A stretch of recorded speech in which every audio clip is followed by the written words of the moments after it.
I would like to just talk briefly about Kennicott. Some of you in this room might remember Kennicott was a mining operation that was looking to become operational in the Upper Peninsula. We worked on very tough legislation.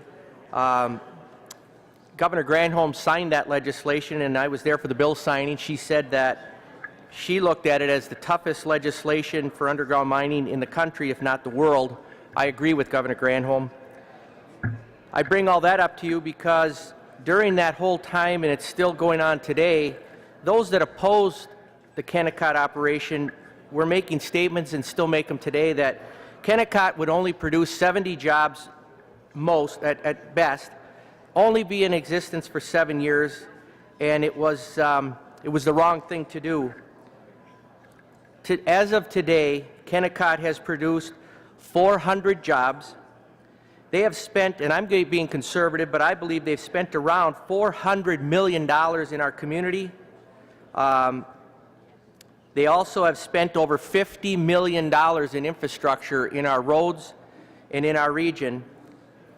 And I must emphasize, and I say this not to say that I'm against tax credits, but they are not the companies with the mega tax credits which we're dealing with today. The biggest problem has been with these projects is we continue in the Upper Peninsula to continue to have to ask for permission to go to work. There are other opportunities today in the Upper Peninsula just like Kennicott. They're sitting waiting in the bullpen. I find it amazing that no one has even talked about the great impact this operation has had on our economy and the potential to come. I can only hope that the jobs provided in the UP will get the same appreciation as other companies in Michigan. No more, no less. We should not have to keep asking for permission to go to work.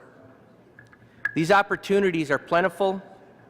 We have the toughest standards in the world. One quick example would be Kennicott installed a water treatment system that cost them $10 million. They had to put holding tanks in to hold the tank for inspections, because if the water was to be outside and it rained, their water would be contaminated by the natural water. That's how clean the water is, and yet today we still run into these problems.